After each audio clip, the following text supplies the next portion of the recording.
1808 मध्ये स्थापन झालेल्या आणि 220 वर्ष जुन्या अशा एशियाटिक सोसायटीची निवडणूक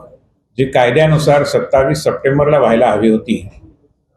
ती नियमबाह्य वेळापत्रकाचा वापर करून 8 नोव्हेंबरला त्यांनी जाहीर केली होती आणि या सोसायटीच्या व्यवस्थापनात अधिक सुधारणा घडवून आणण्याच्या दृष्टीने आणि संस्थेची आर्थिक स्थिती मजबूत करण्यासाठी म्हणून मी आणि माझ्यासारखे एशियाटिकचे हितैषी अशा काही जणांनी एकत्रित येऊन एशियाटिकचं भवितव्य उज्ज्वल व्हावं म्हणून एशियाटिक टुमॉरो या पॅनेलच्या अंतर्गत निवडणूक लढवण्याचा निर्णय घेतला. आम्ही निवडणुकीचे अर्जही दाखल केले, निवडणुकीची तारीख लागली,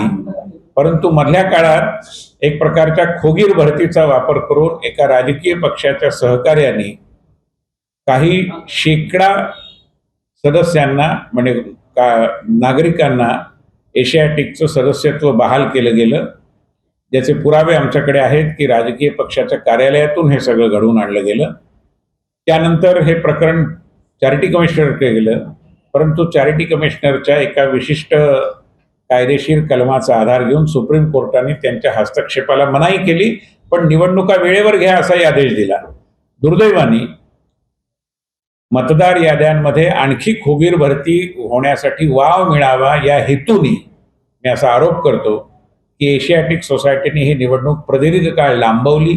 आणि आता ती निवडणूक कधी होणार याबद्दल सध्याचं व्यवस्थापन आळीमिळी गुपचिडी धोरण अवलंबून आहे.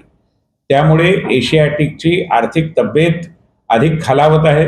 व्यवस्थापनाचा दर्जा आणखीन गंभीर होतो आहे आणि जो वाचक वर्ग एशियाटिकच्या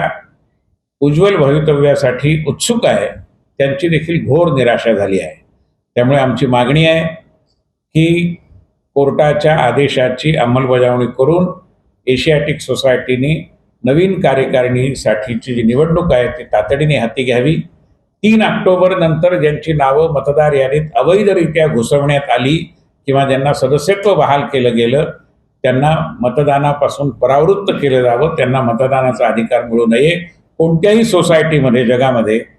निवडणूक जाहीर झाल्यानंतर मतदार याद्यांची फेर तपासणी किंवा त्यामध्ये कोणत्याही प्रकारचे बदल म्हणजे मुख्यतः नवीन सदस्य करून घेण्याचे होत नाहीत आणि त्यामुळे या संकेताला जागून संकेताची बूज राखून एशियाटिक सोसायटीने निवडणुका लवकर घ्याव्यात आणि एशियाटिकची सबंध सदस्य संख्या ज्या एका परिवर्तनाची आस बाळगून आहे ते परिवर्तन घडेल आणि एशियाटिकचा भविष्यकाळ अधिक उज्ज्वल होईल याकरता आमच्यासारखे कार्यकर्ते जे निवडणुकीसाठी तत्पर आहेत